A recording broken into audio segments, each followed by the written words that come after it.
Għaliex, u mija illum għandi l-onorevoli Beppe Fenekadami. Minu Beppe Fenekadami? Sellimlek, raġun, tal-onorevoli, jena Beppe Fenekadami, jena raġel ta' 55 sena, mizzowiex, għand missir ta' 3 tfal, avukat, u kif jafu ħafna nis fil-politika. Jena membru parlamentari, membru parlamentari sa' din hija r-raba leġislatura tiegħi, jena jgħat fil-politika, twilit fil-politika. U x'inhu l-għaliex tiegħek? What is your purpose? Jena kif kontet ngħidlek ġej minn familja ta' politiċi tal-papa tiegħi li kien Fenekadami, bħalma jafu kulħadd li huwa persuna li dominat il-xena politika għal żmien twil u naħseb l-ikbar tal-ima li ħadd mant il-papa tiegħi kienet illi dak kollu li tagħmel, hekk hux fil-politika, hekk fil-professjoni, hekk hux fil-ħajja tal-familja, inti tagħmel id-dover tiegħek kuljum. Għaliex qegħdin fil-politika. Jiena qed fil-politika biex bħal f'kollox nipprova nagħmel id-dover tiegħi kuljum. I do what I think is right every day. Ma jfissirx illi dak kull ma nagħmel huwa perfett. Jew kull ma nagħmel huwa dak li bil-fors huwa dak li kulħadd jaħseb li huwa sewwa. Però jiena naħseb illi what drives me, u naħseb ukoll what drives a lot of politicians today is illi idealment jkollok sitwazzjoni fej kull wieħed waħda minna fl-oqsma kollha tal-ħajja int min int tagħmel fil-politika int impjegat, int ħaddiem, timpjegax, tagħmel id-dover tiegħek kuljum. Jekk kulħadd jagħmel id-dover tiegħu kuljum, jiena naħseb jista' jkollna dinja ferm aħjar. Inti kont tifel ta' politikant fl-opinjoni tiegħi fi żmien fejn konna naħseb l-eqreb għal gwerra ċivili li qatt kienet Malta. Naħseb jekk naraw fl-istorja tagħna l-iktar li qatt kien hawn tensjoni fil-pajjiż. U nimmaġina bħala tifel ta' politikant f'dak iż-żmien u politikant qed Fenekadami mhux politikant ieħor. U xorta għażiet tidħol fil-politika. Iva, mela jiena ma żridx nidħol fil-politika, jiena twilit fil-politika, jien li kemmilek fil-politika li jiena għandha 55 sena ma' 55 sena plus 9 xhur. Jiena ma żridx li nidħol, jiena twilit fil-politika, però mbagħad għażilt illi nikkontesta elezzjoni ġenerali bħala kandidat f'eżam il-Partit Nazzjonalista.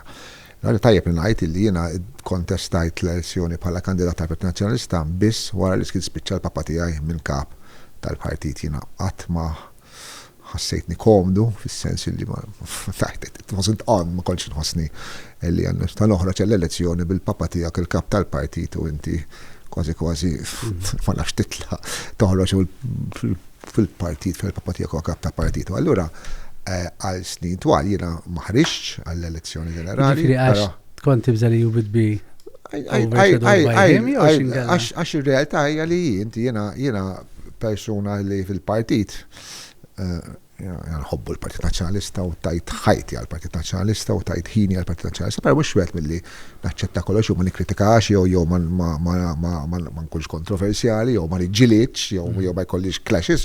U allura meta tkun qed fil-partit fejn il-papa tiegħek huwa l-kap tal-partit, trawli naċi iżżomm pass lura. Fil-fatt meta kist il-papa spiċċa minn kap tal-partit kien batalija dak iż-żmien Primus Lorenz Gonzi qal issa m'għandekx iktar skuża biex ma toħroġ elezzjoni ġenerali, tittoġ elezzjoni ġenerali, fil-fatt ħiġ elezzjoni ġenerali u ġejt elett.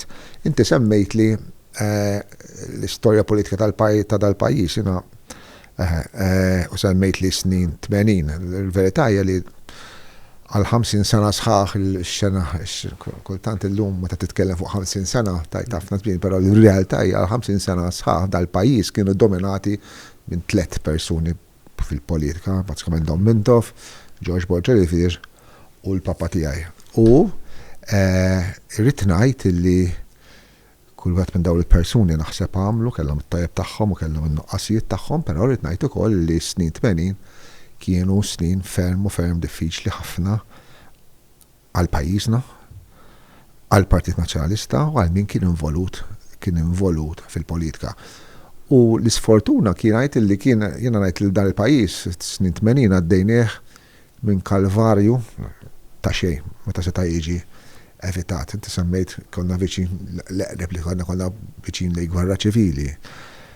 Jiena rrid ngħid li kien żmien fejn kien hawn tensjoni kbira fil-pajjiż, kien hawn firda kbira fil-pajjiż, kien hawn violenza politika fil-pajjiż u kien mbagħad kien hemm escalation fis-sens din il-vjolenza kienet vjolenza organizzata u istituzzjonalizzata. Għax jiena nifhem li kollok party hotheads jina nifhem li kollok minn kwalunkwe partit tista' nużaw kelma li ma taqbislu xi darba, però sfortunatament is-snin 80 ma kienux iktar is-sebgħinijiet kien daqsxejn minn dak, kellek il-party hotheads li kienu kultant jew spiss jew spiss jiżbaljaw.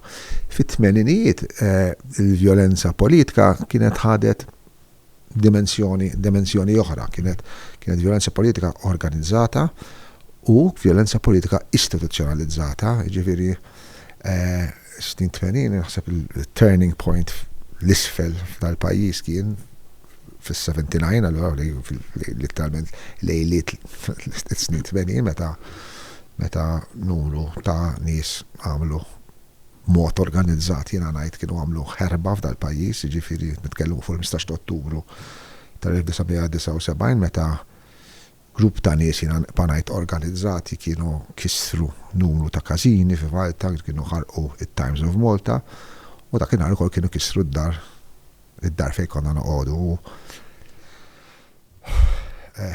Nirrepeti l-istorja ta' sadda żmien u ma ngħid water under the bridge, ġifieri let bygones be bygones, però għal korrettezza u biex ikollna sens ta' storja biex nifhmu minn fejn tlaqna u biex x'għamilna u x'passi kbar għamel dal-pajjiż minn żmien relattivament viċin, tajjeb li we get history right, ġifieri nitkellmu fuq numru ta' nies illi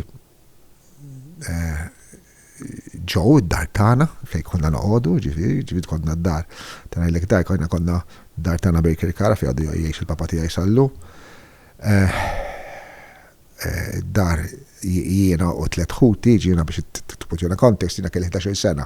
Hija kbir kellu 13, hija ta' wara kellu 10 snin, u l ta' 8 snin. U konna manna ta' 82 sena.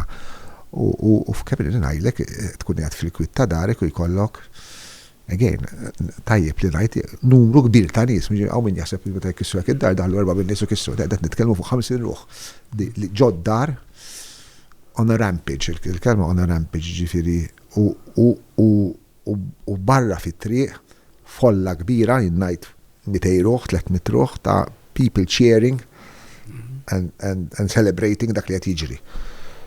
U l-iktar ħaġa li timpressjonani fuq dan l-inċident huwa id-delirju li kienu fih, ġifieri jiena qatt ma tieqa xena f'moħħi ta' nies fil-kamra fejn kont jien, ġifieri jiena qiegħed f'nofshom u fid-delirju laqqas qed jirrealizzaw li jiena qiegħed f'nofshom u persuna tiġbed l-infa mixawla fuqha. Fuq il-nifisa. Fuq il-nifisa, persuna taqla brazz lajt mixawl minn mal-ħajt bidea tiġbdu. Jaqilbu grandfather clock u għadni nara ħissa raġel jaqbess ġorġieġa biex ikisser dan il-grandfather clock. Numru ta' nies jippruvaw jaqilaw il-poġġaman tat-taraġ. U tibda ma possibbli, ġifieri kienaw dan il-numru kbir ta' nies illi kienu on a rampage ftit metri l-bot mill-lassa tal-pulizija. U allura dak kien il-preludju ngħid għal żmien diffiċli kien ħajgħaddi minnu il-pajjiż u fil-fatt għaddejna għall-pajjiż għadda mill-79 mill-80 sal-87 għadda minn perjodu diffiċli ħafna. Aħna bħala familja għaddejna minn momenti diffiċli ħafna, tkun very resilient, ġifieri biżżejjed ngħidlek jiena, ġifieri aħna konna norqdu id-dar broster ta' 21 guard, whatever, assis, b'mod volontarju, jorqdu d-dar tagħna kuljum bit-tnejn sal-ħadd, għax jekk ma jiġix hekk jiġu bil-lejl u jkissru kull mem jew jisplodu id-dar jew ma kellekx is-serħan tal-moħħ tal-pulizija, ma stajtx isserraħ moħħok li għandek il-pulizija jipproteġuk, ma kellekx l-istituzzjonijiet jaħdmu dakinhar ukoll. Biex intik kuntest, waqt li qegħdin jkissru d-dar tagħna TVM, xandir Malta, kienet ixjandar illi kien hemm partitarji nazzjonalisti qegħdin ikissru il-każin tal-Partit Laburista ta' Birkirkara. Mentri l-verità kienet illi ma kienx xejn minn dak kollu kien hemm ħafna nies ikissru d-dar tal-kap tal-Oppożizzjoni. Anke inti bħati ta' 11 sena, jekk imbagħad kellek bżonn toħroġ mid-dar. Kif affettwak, kif kont tħoss? Naturalment, jiena f'da kollu naħseb il-mama tiegħi kellha rwol importanti ħafna. Aħna kissrunna d-dar it-tnej fil-għaxija, it-tlieta fil-ħodu morna l-iskola. Niftakarna mmorru l-iskola, ovvjament il-pajis maħsut, aħna tħanna li niftakarna l-iskola, kullħat tfalli għodda, kullħat jidu what happened.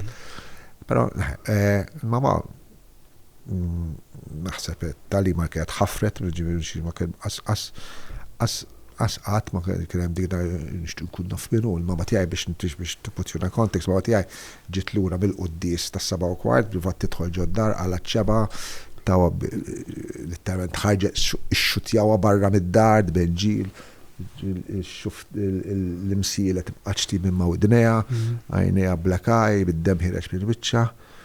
U having said that aħna fil-għaxija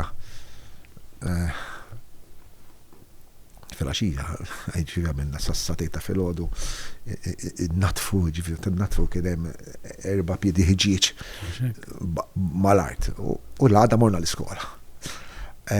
U naħseb dik hija talibtata you have to march on, you stride on, u dik l-esperienza, kienet esperienza li mbagħad naħseb enitna to ride on, to move on, anka fis-snin 80, qed nitkellmu allura fiż-żmien meta nitkellmu fuq violenza b'mod regolari, l-użu tal-pulizija biex twattal violenza, ġiet nitkellmu fuq l-isparar tal-pulizija fuq id-nies, qed nitkellmu fuq l-użu tal-gas ta' dmuħ fuq id-nies, qed nitkellmu fuq inċidenti serji fir-Rabat meta sparaw fuq in-nies u ġew midruba diversi nies, meta aħtar Raymond Caruana l-inċidenti tas-Sejtun, allura huma kollha momenti konta missierek li kellu dubju jew tensjoni jew biża u l-ommu. Missieri kien iħoss il-peace, żgur. Papa kien iħoss il-peace u my recollection of those days kont kun taf u taraf kemm kien iħoss il-peace fuq spallej, kien ikun hemm momenti fejn tinduna li il-peace ma kienx faċli, għal ħaġa xu kellu kellu l-autorità morali, allora kellu s-saħħa morali li jgħidek hemm bżonn isirek. U allura meta jkollok dik is-saħħa morali li tista' u taf li inti jekk tajt li jsir xi ħaġa għandha ssir, allura tkun attent u bil-għaqal u b'responsabilità kbira, u kien hemm momenti diffiċli ħafna fejn naħseb illi il-papa correctly ħad deċiżjoni tajba, it-tajba, forsi kultant mhux popolari, forsi kultant mhux populista, però ħad deċiżjoni tajba biex jiġu evitat ċertu inkwiet. Kien hemm min ma femux probabbilment, kien hemm binħaseb illi kelli joqgħod rotot oħra. Però kien naqqada f'sentenza waħda kien konvint, kien jaf li t-triq hija twila, kien jaf li t-triq hija jibsa, però kien konvint li ħajasal. Allora, t-prova nimmaġina, ommok ma tintattela ħan ikkontesta għall-elezzjoni. Kien hemm dil-biża, kien hemm da, jinnaf provat twidbek minn xi ħaġa. Jiena u l-familja tiegħi nafu li l-politika hija prezz għoli ħafna. U allura jekk inti ħad tidħol għall-politika minn għalik on an ego trip, you know what I mean, minn fil-politika biex t-gwadanja jew tirkef fil-politika, hemm the downside tal-politika. Tal-politika hija sagrifiċċju kbir. Il-politika f'Malta b'mod partikolari tfisser li tarmi bintix persuna privata iżjed, ġifieri binti you belong to the people much more than people think. U f'Malta rightly so, jew nistekolok opinjoni, in-nies jippretendu ħafna bil-politiċi. U allura jekk ma tifhimx għal xi ġdieħel jista' tkun illi wara ftit li tidħol fil-politika you feel disillusional li tajt this is not the thing I thought it would be. Però jiena ngħid jiena kelli dal-benefiċċju illi ġej minn dan il-background. Li tinkun onest ukoll, ġifieri li tkun ġej minn mill-background politiku u koll għandu l-vantaġġi tiegħu anke f'termini elettorali. Però I want to believe li bħal tal-politika kelli successi relativi taħna. L-ebda wet minna ma jibdel id-dinja b'mod komplet. Però nixtieq nemmen li kull wet minna kull politiku jidħol politika u jħalli dik il-marka pozittiva tiegħu. Jkun hawn politiċi sfortunatament iħallu marka negattiva, jkun hawn politiċi li jkollhom l-ups and downs tagħhom, però jiena I want to think li għandna balance jkolli għamilt impatt pożittiv mhux impatt negattiv fil-politika. Però importanti fil-politika jt ikollok l-appoġġ tal-familja. Ġifieri ma nistax nifhem u nimmaġina u naf familji ta' politiċi li tkissru minħabba l-impatt tal-politika fuq persuna. Ġifieri jekk ma jkollokx support tal-mara, tal-partner, tal-familja immedjata tiegħek, żgur illi l-politika tista' wkoll ikollha effett anke fuq l-andament tal-familja. Għax inti tispiċċa fl-iskrutinju tan-nies kuljum, il-linja bej ħajja privata u ħajja pubblika hija linja very, very fine line, ma għandi l-opinjoni tiegħi, ma nistgħux aħna jkollna ħajja privata mod u ħajja pubblika mod ieħor, ġifieri jiena nifhem li għandi jkollok il-ħajja privata, però ma nifhimx li jista' jkollok ħajja privata li tkun kontradittorja għal ħajja pubblika. Tkun aligned inkellem għalik bħala.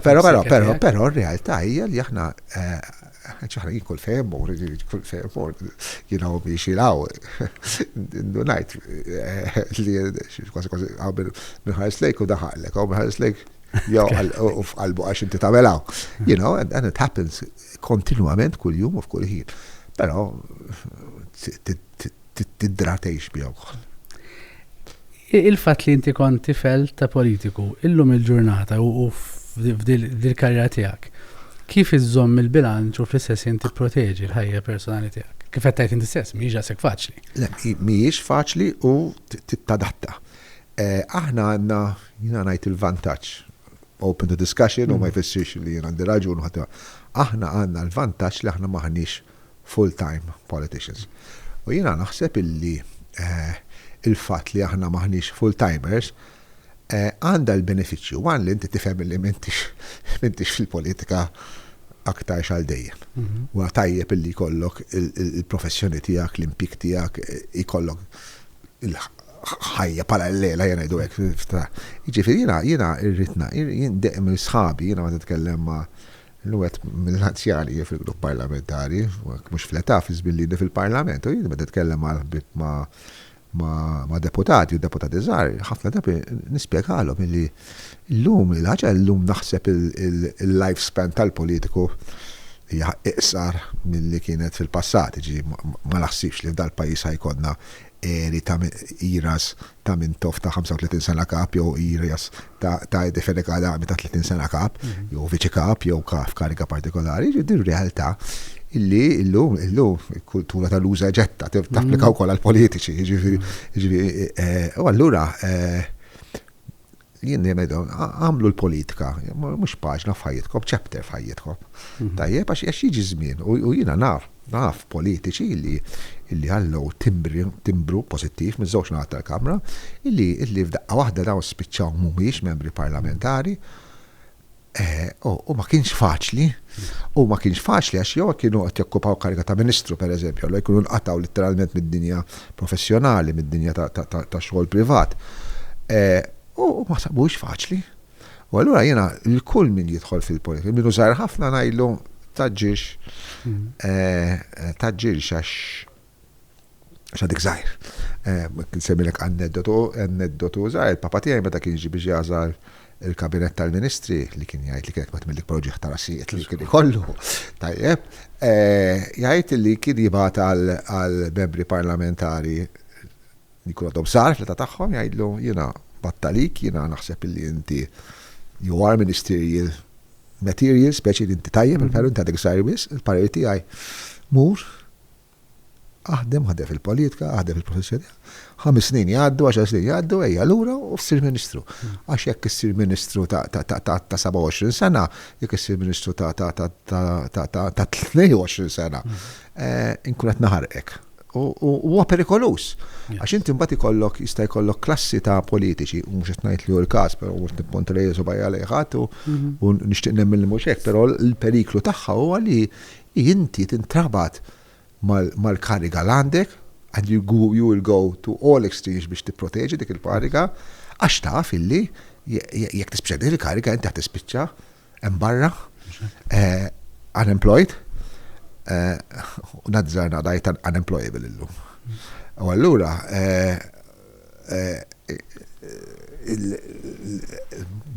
l-esperjenza tiegħi għalmitni li il-politika hija importanti, ma tridx tħallija taffettwa il-familja tiegħek b'mod negattiv, u tifhem ukoll li barra l-politika hemm ħajja oħra u probabbilment ħajġi farżi f'ħajtek fejn inti tittejx barra bil-politika. Allura qatt diffiċli ma taffettwax il-familjari b'mod negattiv għax anke bħalma tkellimna l-aħħar darba anke fuq fejn tħol il-bank, eżempju, il-fatt li inti tifel ta' xi ħadd li nburut fil-politika, jekk inti l-mara r-raġel ta' xi ħadd, hemmhekk anke l-bank ħaresek mod differenti. Jiena naħseb li fatwalment, ġifieri llum mhux qed nitkellem fuq illum, fatwalment aħna kollha PPs, ġifieri aħna politically exposed persons, però mhux aħna biss, anke il-familjari tagħna, ġifieri jekk it-tifel ħajftaħ negozju, eżempju. Il-tifel ta' any member of parliament imur jiftaħ bank account, imur jiftaħ negozju, jew ħaġa, llum l-iskrutinju tiegħu huwa ħafna kbir, ħafna iktar minna, u jiena li jiddispjaċini li għanna bħal kulħadd nisbaljaw, għanna d-difetti tagħna, però intlef wisq ir-rispett lejn il-politiku f'pajjiżna. U sfortunatament irrid ngħid illi minħabba il-klassi politika stess ħafna minnha. Jiġifieri kellna wisq każijiet fejn politiċi u politiċi prominenti have let the people down. U let the people down mhux fis-sens ta' policy, let the people down illi ta' f'sens ta' integrità, f'sens ta' you know, inti qatt li kontek u għamilt li l-oppost. L-oppost, mhux ma għamilx li wetni, għamilt l-oppost li wetni. Fuq livell nazzjonali, internazzjonali wkoll. Ukoll jiena naħseb illi għaddejna minn żmien fejn internazzjonalment.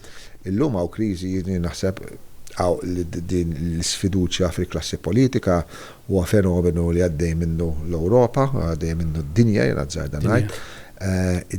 Fid-dinja mawx il-ġganti il-ġganti ta' tfuliti. Issa jiena ġifieri mhux qed naqbel magħhom, ġej aħna li trabbejna fl-iras ta' Thatcher, ta' Reagan, ta' Cole, ta' Papa Giovanni Paolo II, daw kienu giants, daw kienu ta' Gorbachev, daw kienu ġganti. Tajjeb, illum hekk issaqsi n-nies minnu l-President, mhux ma semmet tal-Ġermanja, minnu l-Prim Ministru tal-Ingilterra, minn tant jinbidlu, illum qasatem. Anchors, tajtara dawn huma nies illi bidlu d-dinja, jew daw din nies li dina tibidlu d-dinja, jew dawn huma nies illi qed jinfluwenzaw, mhux qed jiġu influenzati illum. U x'inhi raġuni? Jiena naħseb illi waħda l-ħaġa post 1989, allura meta krolla l-komuniżmu, daħlet din l-idea illi il-big clash tal-lemin u xelluk tal-komuniżmu tad-dinja tal-West, id-dinja tal-East, hemm din l-idea li spiċċat, il-politika spiċċat, il-politika tal-ideoloġija spiċċat. Ġiena niftakar tfuliti, anke fil-partiti. Ġiena niftakar fil-Partit Nazzjonalista. U tajjeb ta' nitkellmu fuq dik hija l-għala tax-xelluk u dik l-għala iktar tal-lemin. Tajjeb, u heated debates, u elezzjonijiet interni jitkellmu ġifieri għax dak xellugi u dak mal-lemin u dak mhux moderat u dak ma jafsimra ruħu mad-demokristjani Taljani tal-Arja Zakk u dak mal tal-Domoro. Issa din illum sparixxiet. Din id-diskussjoni ideoloġika Jisa sparexxiet minn narrattiva. Jista jkun jisu ħabba l-individualizmu li qed naraw kullim kienu koll. Jiena naħseb illi meta krolla allura l-komunizmu ħsibna li kien hemm it-trionf tal-liberalizmu jew tal-liberalizmu estrem. Tal-verità hija li hemm sfidi kbar li jistgħu jiġu indirizzati b'deċiżjonijiet politiċi. Tajjeb li jiġu deċiżjonijiet politiċi li jkollhom effetti ekonomiċi, effetti soċjali, effetti drammatiċi fuq il-ħajja tan-nies. U din l-idea illi we can have politics which is not principled, kważi a management exercise biss, għamlet a big disservice lill-politika. Allura qed nitkellmu allura fuq id-dinja tal-individualizmu, id-dinja tal-relativizmu, ta' kollox, mux spiċċa idea ta' tajjeb u ħażin. Tajjeb, jien xinu tajjeb u ħażin niddeċidijien. Mux le, hemm affarijiet li jista' jkollok opinjoni fuqhom, però affarijiet li huma intrinsikament tajbin u intrinsikament ħżiena. Però llum nitkellmu jekk jidher li ma nafx tagħmel teqret is-siġar hija ħaġa tajba, jiena dik opinjoni, jista' jkun dik l-opinjoni. Mentri le, għandu jkun hemm Papa Benedetto 16 kien jitkellem ħafna fuq dik ir-relativizmu. Jiġifieri din l-idea li kollox kif naħsibha jien u allura m'hemmx tajjeb u ħażin iżjed, naħseb għamlet ħsara kbira lill-istorja riċenti tal-bniedem. Sa individualizmu jgħat fil-parlament u jgħat ukoll fil-poplu.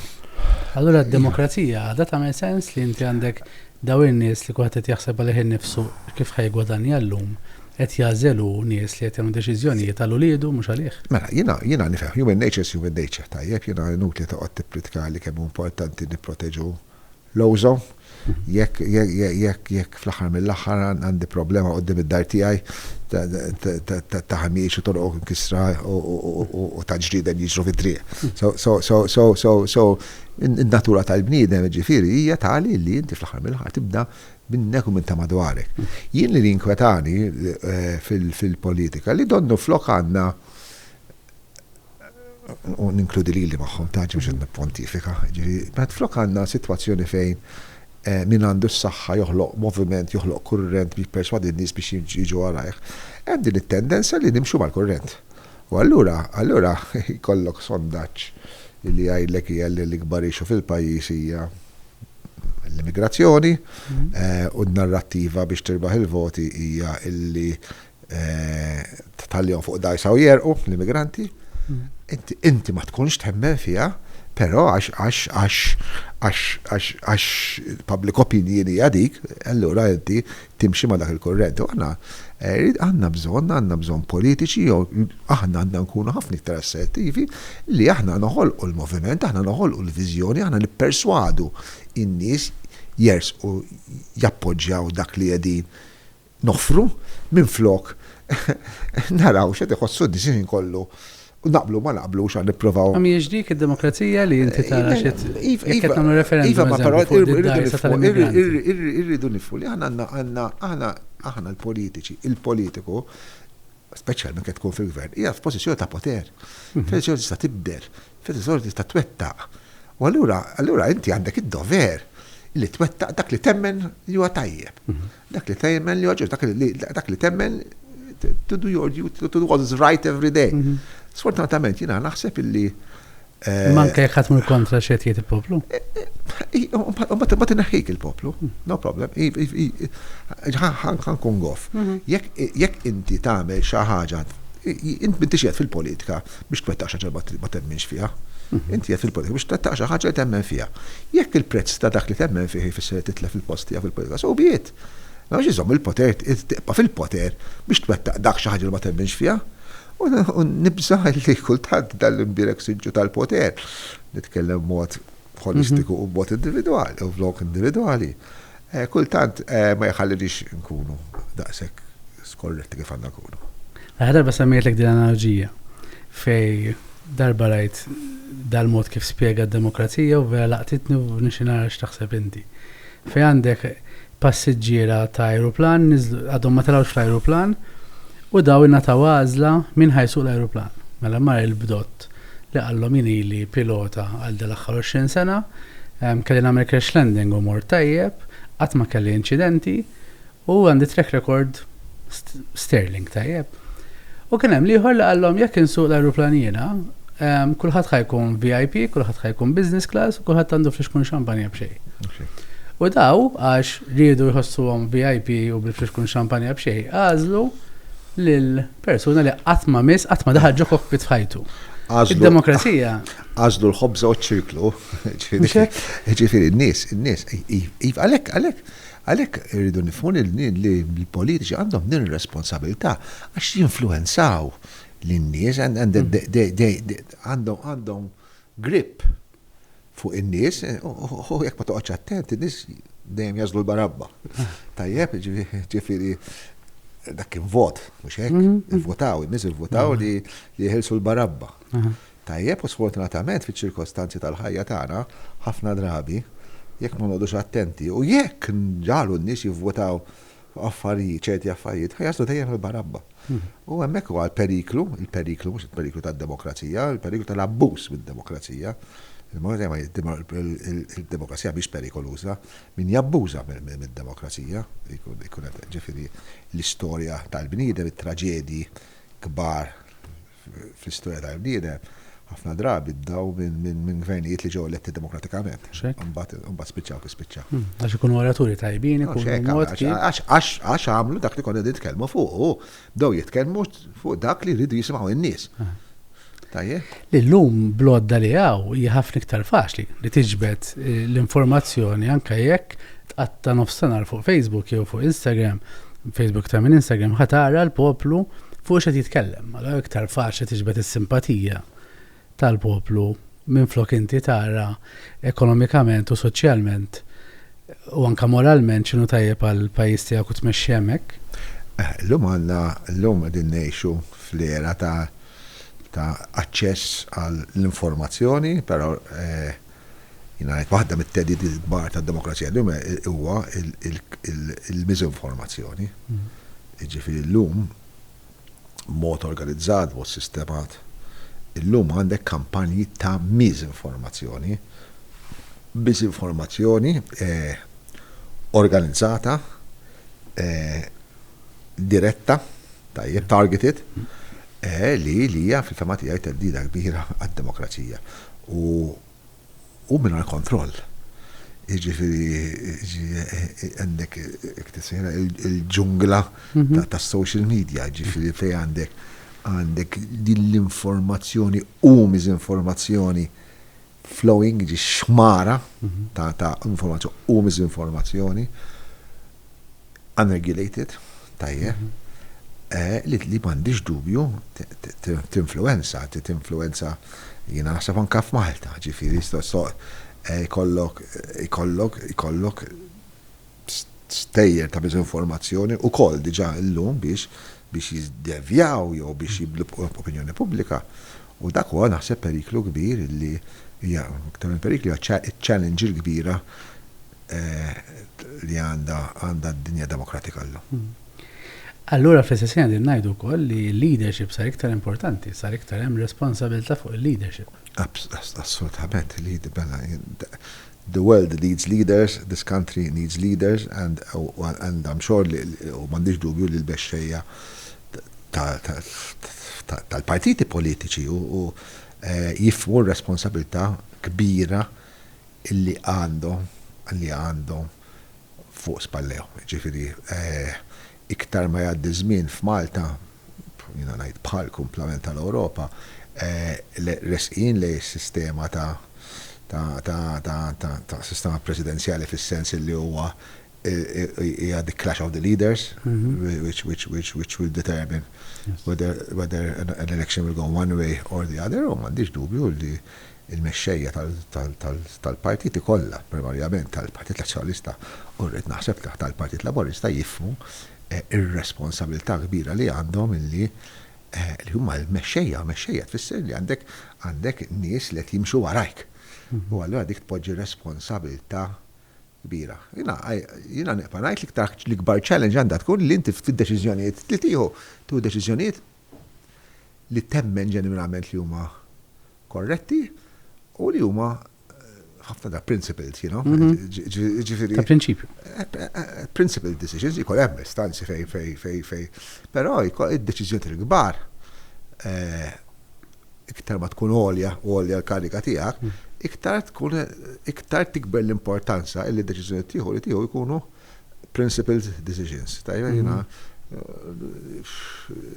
il-logħba ċess tal-politika nafa jien diskrivi d-duell fejn akadami minto fija logħba ċess, tajjeb, ġifieri they spent years trying to checkmate each other. What the rest is history. Però ġina nifhem il-logħba tattika, però naħseb li konna wkoll in-nies għajjew mill-politika tal-konverjenza ta' in-nies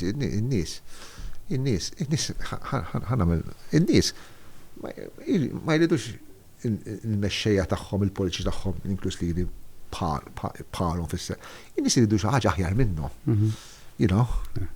Tajjeb, in-nies people want somebody who they can look up to.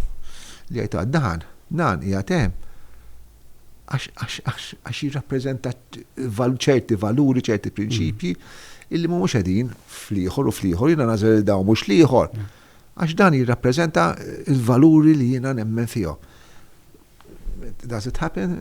Jiena neqbel iva, għal-maġġoranza kbira tal-poplu Malti kemm ngħidux il-Malti jinxtarax, il-Malti jekk taqdih jiena neqpa' ngħid kollox għandu l-valur tiegħu, jieqa' ngħid li il-maġġoranza kbira tal-Maltin huwa nies diċenti, m'għandhom bżonn il-politiċi, m'għandhom bżonna, tajjeb, però għandhom they expect a lot from us, they expect high standards for us. U Stallions, fortunatament, naħseb illi for a million and one reasons, kultant we all, some more than others, have let people down. Meħet jismana jissa jkun huwa manager, jissa jkun huwa missier ta' familja ta' familja leader. Allora, meta tiġbor da kollu, għalik x'jagħmel leader, x'għandu bżonn ikollu leader bħala fil-personalità tiegħu meta jħares lejh innifsu? Jiena naħseb illi leader, qed kemm ċertu kelma gravitas, you know. Jiġri dak il-leader illi meta jidħol f'kamra, dak il-leader meta jidħol f'meeting, dak il-leader meta jindirizza ma jħallix m'hemmx delti jew m'hemmx is-suġġezzjoni, ma suġġett fis-sens pożittiv ta' rispetti, so. Rispett. Dak hu challenge ta' leader.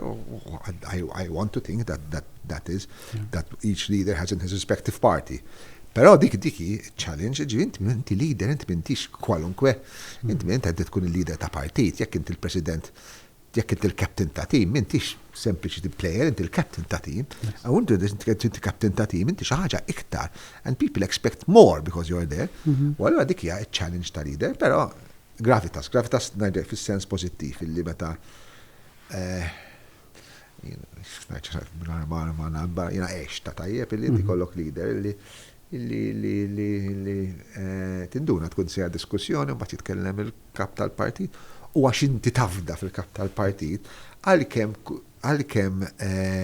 forsi ma tkunx qed taqbel 100% jew ma tkunx qed taqbel 100% tajt però jiena I know this guy. Jien naf dan il-leader. Nafdaħ. U din jien ħex taf fil-pjen fil papa tiegħi, ġifieri niftakar fuq il-level ta' storja, ġifieri kont qiegħed fil-eżekuttiv jew fil-whatever. Meta il-pjen kien iddeċida biex jerġa' jidħol il-Parlament wara kien għamel bojkott tal-Parlament. U niftakar diskussjoni taħraq fil-partit, issa titkellem fuq storja ta' l-ewwel għallna noħorġu. Issa rrid jidħol ta' u mbagħad tajt ma istanna da jaf x'qed jagħmel ta' ejja naħall f'idejh. Tajjeb, u f'daqqa waħda filli kulħadd qed jiddubita u filli jgħidlek ismawni, afdawni, tajjeb? Afdawni. I will lead you. But jekk nisbalja tajlu li rasi. But afdawni, I will lead you, I will walk you through this.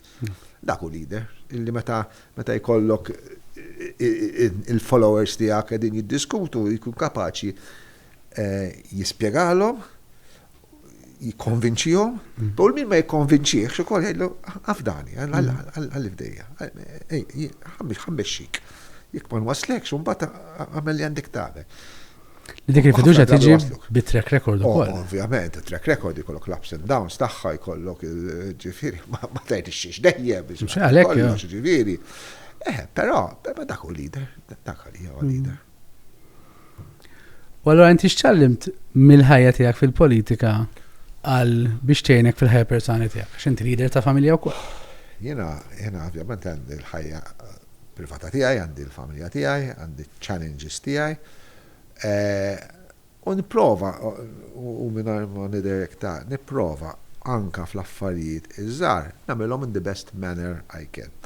Kemm fit-trobbija tat-tfal tiegħi, kemm fuq livell professjonali, kemm fuq livell ta' kif niddeverti, kemm niddeverti, għandna ħajjoħra, f'sens ta' hobbies. Ovvjament jien kelli challenges kbar, kelli challenges ta' saħħa kbar jien, u allura ormai tallimt ukoll a bit the hard way, there is life beyond politics, and u bil-lejla għandajt ninduna. Tajjeb, ġifiri.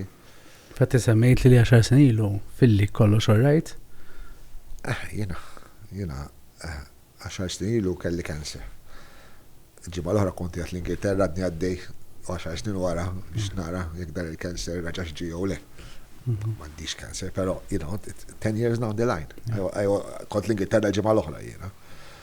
U hekk mill-lejla n-nar, ġinti bina li kont viċi kap tal-partit, u muna li għaddi kollox fidejja, u muna li d-dinja ma timxiex minnajri, jena mill-lejla n-nar, tajjeb għalaqt il-bagarja, spiċċajt Londra għal 8 ġimgħat straight, u mbagħad 4 xhur straight, u f'daqqa għada tajt, għad il-ħajja tħobbli minnajri. Tajjeb, ġifiri jena mill-għalija li kont qed immexxi il-Partit Nazzjonalista waħdi u għax kont viċi kap, u mill-għalija li minnajri ma jimxi xejn u kważi jaqaf l-uffiċċju u tiqaf il-qorti. Ma ġivina, letteralment, jiena fil-ħodu ma kelli xejn, fil-għaxija għaxxamma fil-għaxija diagnosed with a deadly cancer, tajjeb. In 3 days I was in London, naqla r-raġġi ġovija. Tajjeb, u diki it-tarima tal-ħajja. Hija esperjenza diffiċli ħafna, ġifieri ma nixtieqha fuq ħadd, però tal-ħin oħra hija l-kwantità għalixien. Li tallibt, l-iktar ħaġa tallibt li mhux jien biss. Kulħadd, kull fejn tmur, kull triq li nimxi fija jien dak iż-żmien u nkallum, jiġuni ġifieri inti iżgħat tkellem fuq il-marda tal-kanser għax għaddejt minna jiena, inti minna li kelli l-kanser għax ħaġa sakemm hits you, ħaġa qasta taħseb li ħaġa taħħa. Meta jiena meta kelli kanser jien, iktar ħaġa l-impressjonatni kien l-ammont kbir ta' nies li għandhom kanser f'Malta, ġifri nkun biex stadarjali minn Portugal sal-qorti waqfuk 6 nies jgħidulek jien bil-kanser għandi tfal. Jiena kont immur Londra u kien ikun hemm minn waiting room ta' 50 ruħ kien hemm 6 Maltin. Ġifri u allura kemm hawn nies qed iddibatu, kemm hawn nies li għandhom bżonn attenzjoni, kemm għandna nipprioritizzaw aħna bħala stat x'inhu importanti u x'mhuwiex. Għax dit irrabjani jiena, tajjeb jiena favur u bl-ebda mod ma rrid innaqqas mill-mertu tal-inizjattivi u tal-volontarijat u ta' kemm jagħmlu xogħol imprezzabbli qed ngħidlek jien naf għax jiena kont Londra l-Ingilterra għal ġimgħat sħaħ u kont niltaqa' ma' Maltin kull darba u jgħidulek jien jagħtaw bis-saħħa ta' Puttinu u jien bis-saħħa tal-Koloni Chest Fund u jien però kemm nistgħu nagħmlu iktar bħala pajjiż fil-qasam tas-saħħa ġifieri mingħajr ma nnaqqas xejn mill-merti ta' daw, però priorities fiex nofqu flus dan il-pajjiż. Tajjeb, jina ma naċċetta qatt li hawn xi ħadd jrid imur jitkarra pal-mediċina biex jgħix, biex ma jmutx, ma nafx tifhimni, biex ma tmutx. Ġifieri dan jgħidulek li ma jgħidux lilek, jgħidu lill-mara li dana hopeless biex tkun tajjeb. U inti dispras was an understatement, ġifieri dik l-idea ta' għamel kuraġġ għax il-kuraġġ nofs il-fejqan u taf u kollha u all the good intentions ta' ħadd ma jgħidil ħadd ma ta' xbeku xafsi għabat jgħajlek. Pero meta tkun qed tirċivi ħabbar ħażina wara ħażin, ġimgħa wara ġimgħa, l-aħħar kelma li tkun tisma' hija kuraġġ kuraġġ nofs il-fejqan u inti taf illi t-tobba jgħidu li tista' tkun ursus l-iktar kuraġġuż fid-dinja, hopeless case. U allura hija storja, xi ħadd kellu ħodelin, però hija storja diffiċli ħafna, storja li mhux għaddejt minnha ħafna nies għaddej minnha, ħafna nies li għadhom għaddej minnha u taffettwa lilek, taffettwa il-familjari. U jiena l-appell, kif nagħmel l-appell, iva dal-pajjiż ejja nagħtu priorità, ejja nofqu flusna, ejja nofqu dak kollu li hemm bżonn biex ikollna l-aħjar sistema ta' saħħa li jista' jkollna. Jiena nirrabja meta jkun hawn min jaħseb u jemmen li aħna lħaqna l-ogħla livell li nistgħu nilħqu fis-saħħa mhux vera, we can do much better, much better. Nistgħu nfejqu n-nies, nistgħu insolvu l-ġieħ tan-nies, basta jkollna prijoritajiet tajbin, basta flus il-poplu nofqu tajjeb. U esperjenza bħal dik li jkun hemm żmien fejn tkun konvint li ħadd tmut. X'tallimt fuq hekk innifsek? U allura, first things first, ġifiri, first things first, jina kent 12 snin u kelli tfal għadhom teenagers, kollha tħares li daw tliet tfal u tmur fil-karota tal-banju s-sabu ta' sekk mal-ħajt u ta' ġbitċa ġrat li, ġifiri, għaxa kemm sabiħa l-ħajja. Kemm sabiħa, jina I love life, jina nħobb nejx ħajti to the full, naħdem daqs kemm inħobb niddeverti, inħobb inkompal daqs kemm inħobb insifer. Tajjeb, you have to cherish life, you have to enjoy life, u tiddura kemm aħna fragile, fil-li ma jkollokx xejn u fil-dinja taqqa' fuqek. U għaw minn taqqa' fuq jibqa' taħta. Tajjeb, u mhux mertu ħafna drabi. Mux mertu tijak, jew jina xkont kuraġġus, jew ma rridx ngħid lak. Sensiela ta' affarijiet li jiġu flimkien ukoll. Daqs kemm naf nies li kienu fl-istess ċirkostanzi tiegħi li mietu. Naf nies fl-istess ċirkostanzi tiegħi li għadhom ħajjin. U kollha blu l-istess ħaġa, ħadu l-istess trattament. Mhux kwistjoni tiegħek naħseb il-bambini jaf. Hemm ir-responsabilità tal-politika, hemm ir-responsabilità tal-familja. Jina għajt. Hemm esperjenza bħal li tkun qiegħda ġom. Ejja, u għala nmur għal dak li bdejna bih. Tipprova tagħmel id-dover tiegħek kuljum. Id-dover tiegħek kuljum, tisser ukoll kultant ikollok id-dover li tistrieħ ta'. Id-dover li tmur vakanza. Kif tistrieħ inti? Kif tuħsib tiegħek innifsek? Jiena min jafni, jiena nimxi kuljum, jiena nimxi mit-tnejn sal-ħadd every morning, nimxi 8 kilometri kuljum żgur. U that keeps me sane, ġifieri nħobb nimxi ħafna. Nħobb insifer ħafna, nħobb nikol ukoll, ġifieri u ħalla l-abja, u nħobb il-politika wkoll, ġifieri jiena nħobba l-politika, jiena fil-D-Day il-ġurnata illi jiena ma nkunx kuntent iżjed fil-politika, fil-ġurnata illi niddejja immur il-parlament jew niddejja immur grupp parlamentari, ngħid mela jiena I have to make space for someone else. Just I enjoy it. And I literally enjoy it. Jiena l-għena tiegħi immur grupp parlamentari, kissaqsi sħabi fil-grupp parlamentari jgħidu mela tiġi inti għax tajjeb da xejn diskussjoni, I love it and I enjoy it and I will do it. So ma rridx li hobby, però I love doing it. Tagħmel affarijiet li jituk pjaċir u sens ta' dover. Ġifieri naħġa ngħid u ma rridx I don't want to depict project myself però jiena nemmen illi iva tagħmel id-dover tiegħek the best you can every day. In all aspects, ġi tittuħsib saħtek, tittuħsib il-familja. Jiena min jgħidli, għandi problemi mal-mara, għax il-mara ma tridniex fil-politika, għax il-mara ma tridniex immur iżjed il-kazini nar taħat fil-ħodu. I'm sorry, ma tmurx il-kazini kulħadd fil-ħodu. Sib bilanċ. Għax il-politika, le, il-familja importa daqs il-politika, il-mara importa daqs il-politika, il-mistrieħ importa daqs il-politika, il-hobbies importa daqs il-politika. U kultant, aħna tal-politika, kultant we go to extremes, jiġifieri najġa najt minna ma pontifika, anka nitkellem ma sħabi, najdu, kont tisibu, jima naċċettax tajli ma morċ holiday da s-sajf ta' ma waqaf ċejta, għax irrit niqpa d-dej bil-home visits, jow għaddit niqpa d-dej bil-żjarat. Le, ħabib tijaj, le, ma tistax ta' melek. Inti importanti li darba fis-sena tistriħ ġimma. Tajjeb li tqajt taħt ħin mal-familja. Kollox jistenna. Hemm ħin għal kollox, tajjeb, u meta xi ħaġa tuħu over xi ħaġa oħra. Tajjeb, tkun qed tiżgara, tkun qed tiżbalja. L-eżaġerazzjonijiet f'kollox huma ħażin, f'kollox.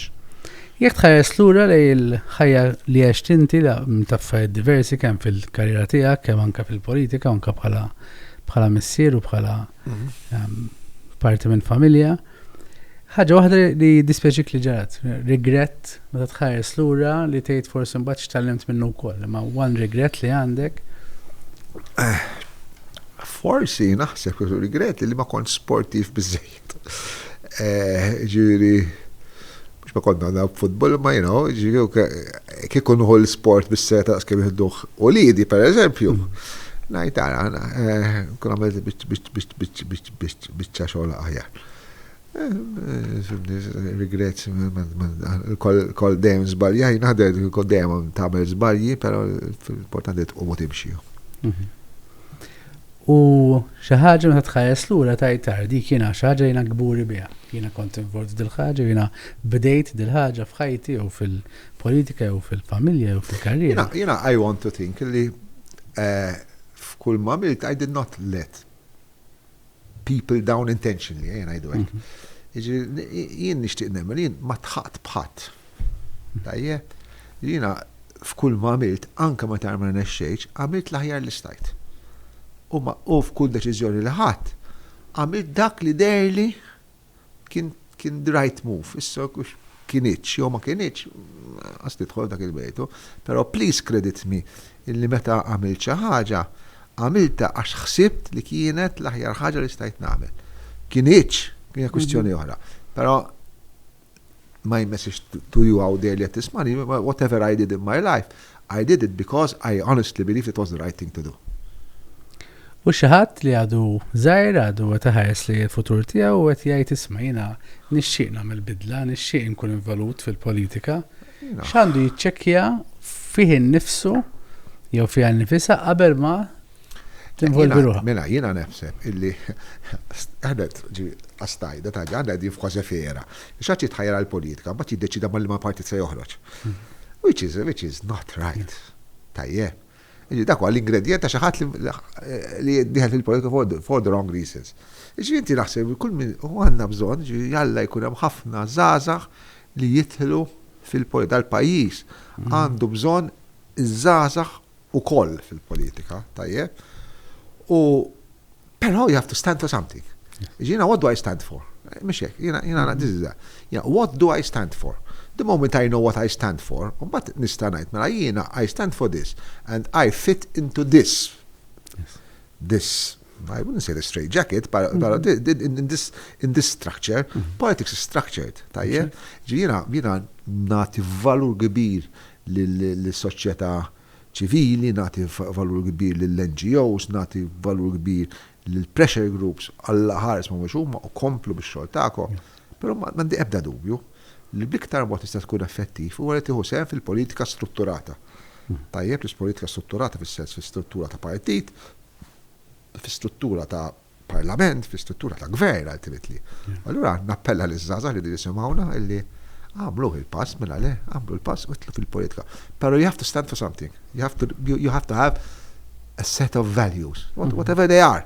ma titkun Hija l-purpose ukoll, tara inti. U mbagħad inti tidħol fil-politika biex tidħol fil-politika biex taqleb id-dinja, biex tibdel id-dinja, però tidħol fil-politika biex bil-inqas dak li temmen fih tippromovih. U jiena xxielek ta' ġifieri hemm aspetti li tinduna li anka internament fil-partiti l-affarijiet ikunu sejrin il-lem, u inti taħseb li m'għandhomx jibqa' sejrin il-lem, m'għandhom jersqu daqsxejn law jew daqsxejn iktar lem. U tiskanta eċtajjena, għamil zbin fil-MZPN, li f'dawn kisminiet li semmejna, ma kien moviment inkredibbli, diskussjoni politika, kważi intellettuali li kien ikun hemm, kienet meravilja. Ġiena niftakar id-debates fil-università. Ġifieri, daqsxejn maqtuh biex nagħmel fl-università, però jiena niftakar dibattiti jarqu għanqla mux fuq jekk għadniex nżidu l-parking spaces tal-istudenti jew le, kienu debates fuq il-gwerra bieta, fuq l-apartheid, fuq il-kolonializmu, fuq il-ħolma Ewropea, kienu jkunu debates. Il-kawza palestinjana, fuq debates ħajjin. Sfortunatament, naħseb li għandha bit-traġedji kbar, il-dibattitu, the clash of ideas, skultant.